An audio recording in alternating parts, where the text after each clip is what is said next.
Hello, is that YouTube? Oh, hi there. Yeah, I've got another video for you. Is it another bass tutorial? Yeah, how did you know? Was it because I've done 522 already? Yeah, probably that's why. Anyway, how's it going, everyone? Hope you're doing well. It's Artifacts. If you're new to the channel, make sure you banana, and they're hopefully going to be not too bruised now I've done that. So I hope you actually did hit that subscribe button. Anyway, today I'm going to shout out Jeff Monroe. Who I don't know who you are, but you left a comment saying, can you make the REESE bass I made yesterday in Phase Plant in Vital? So here I've got two versions of a similar REESE, one in Vital, one in Phase Plant, and I want you guys to decide which one you think is the best. I already know which one I think is the best, and I won't spoil it for you, but it's the Phase Plant one. Anyway, let's get into today's tutorial.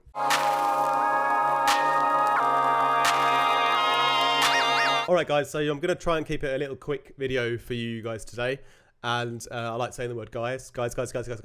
And this is the original Phase Plant bass.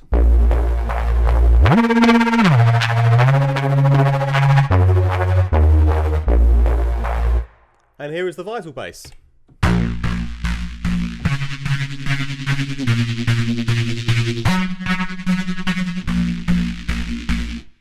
So you guys can tell, and I already mentioned it earlier, I prefer the Phase Plant one, and I just want to tell you why. I think I've made some other REESEs in the past that may have been a bit better, but the thing is, if someone asks me to make a sound, it's always going to be different every time. And if someone asks me, oh, can you make a sound like X, Y, or Z? I'll be like, yeah, sure, and I'll try, but it's never going to be exactly right the first time.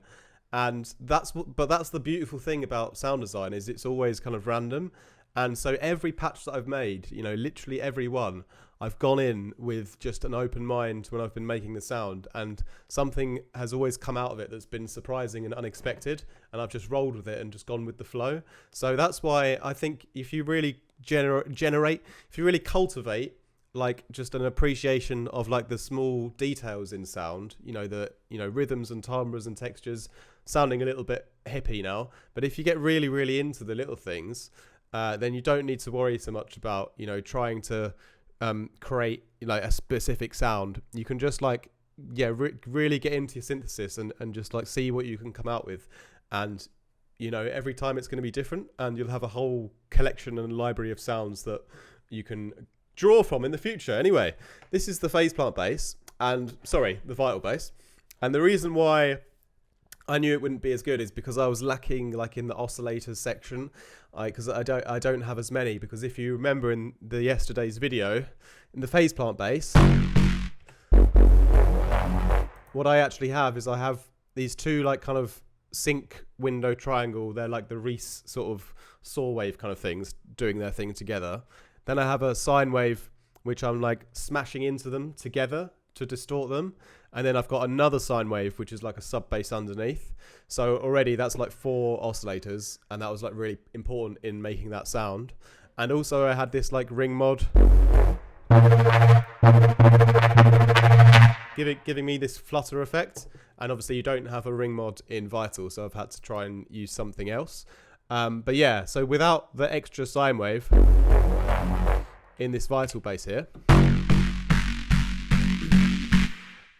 without that extra sine wave, I'm just having to force, you know, to smash those sine wave with those kind of saw waves or classic fade wavetables all together as one. But I didn't get to layer in that extra clean sub underneath. So obviously you could do that afterwards and just add another Vital patch and put in another sub bass. So, and then like group it all together. So it's not the end of the world.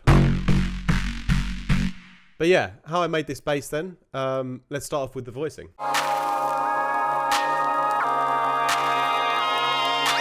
So starting off with the voices then, I've got a classic fade, and we're going to have 2 of these, and we're going to detune them from each other using the fine tuning here. So first one's up at plus 15, and the second one's down at minus 60. And then I've got a sine wave coming in here as well.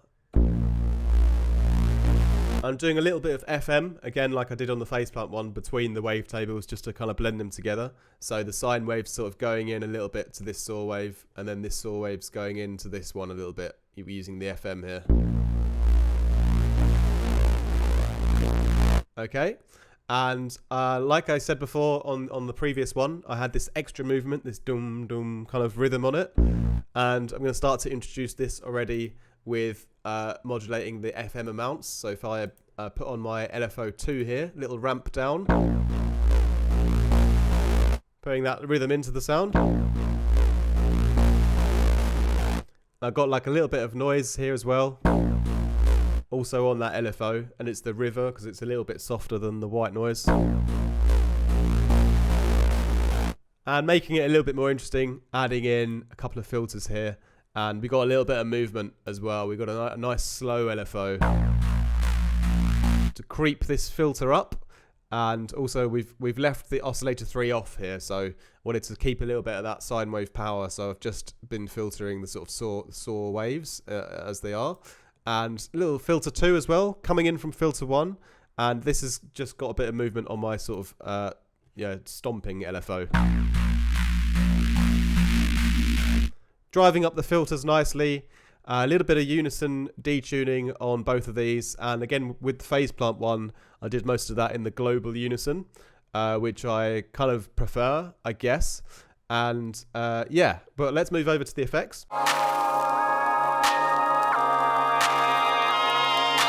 So first up, I just add in a filter because I thought the high end was a little bit harsh.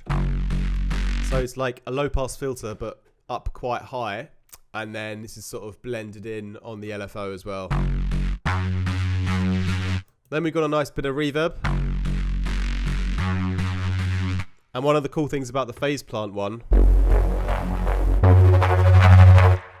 it has a really, really nice reverb on there. And that's because I used a convolution reverb during the sound design process. And that's one also amazing thing that I love about faceplant that you can't do here in Vital. It doesn't have a built-in convolution. So you're always limited to the same reverb in a sense. And not slagging Vital off by any means, just saying. A little bit of extra distortion. And I've got a bit of a rhythm here on the LFO2 on the drive. And then nice bit of chorus, and I'm modulating the delays here on my LFO2 as well. So set the chorus to freeze mode, so all of the individual voices, again, like I moved them myself, and just mixed that in.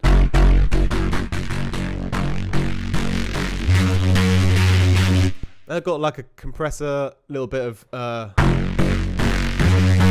it just brings out a lot of the high end and sort of bites in the sound by having the attack all the way up, the release all the way down.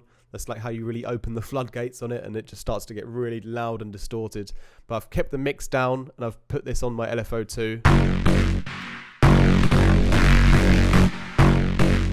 Just so I've got that, exaggerating that kind of rhythm again.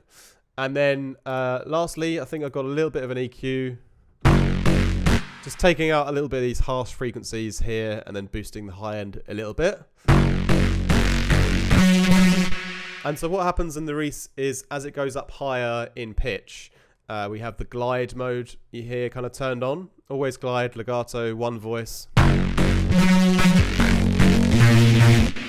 But the effect I wanted in the last, in the faceplant REESE as well, was to have this like fast choppiness. And I used the ring mod effect in that.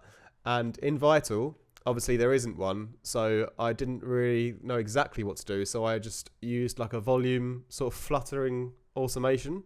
So if I unbypass this, this is the LFO3, and it's like a really fast like kind of wobble here. If I turn the smooth down,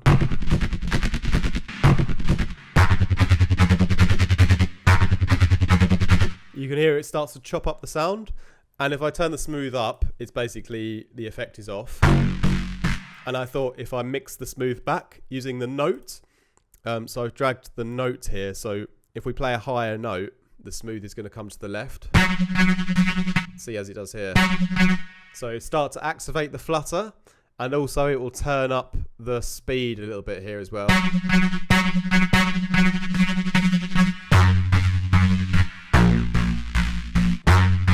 The only problem was I wasn't able to exactly like choose the range of how much I wanted the note to affect the sound, like in the exact sort of parameters. And that was the thing I was talking about yesterday in Phase Plant. I was able to do down here in the note section. I was able to type in the root note and then create like the range. And there's maybe a long-winded way round. You could probably do it, but it just wasn't quite as quick and easy as I wanted to. So I just kind of settled around there. Yeah, kind of settled with that little effect. But again, like a real like kind of classic REESE that has that like detuning, like the sort of dead limit REESE, that often comes naturally from when you just play a higher note anyway. And there's a vital bass I've done a few other REESEs in the past, which may or may not be better than this one. And there's one like kind of dead limit inspired one that I made, which has that like natural up and down, like kind of gliding, like speed change in it without doing anything in the effects. So something to bear in mind that you can achieve that effect naturally as well. But yeah, that I was trying to just do the same process that I did with the Phase Plant bass, and yeah, I didn't quite get a sound as cool in my opinion. Although it does sound still pretty cool, it's just not for me as cool as the other one. But let me know in the comments down below which one you prefer, and also let me know like if you prefer if I make Vital tutorials or Phase Plant tutorials.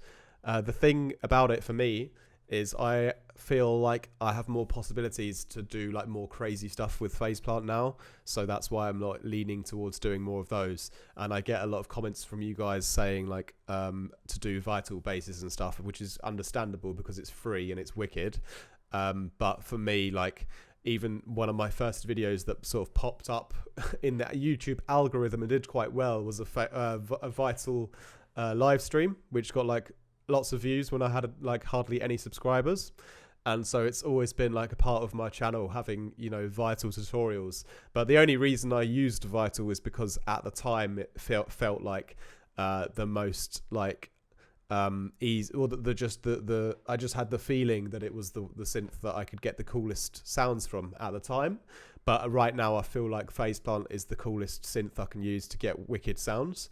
So I prefer using that at the moment. But yeah, like I've got so many presets with Vital, I'll always be coming back to it to like grab old sounds and stuff like that.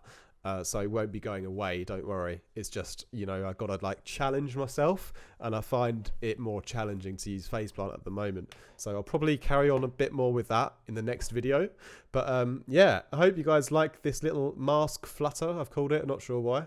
But yeah, peace out, much love, don't do anything I wouldn't share it, but snap it out and see you later. Too great.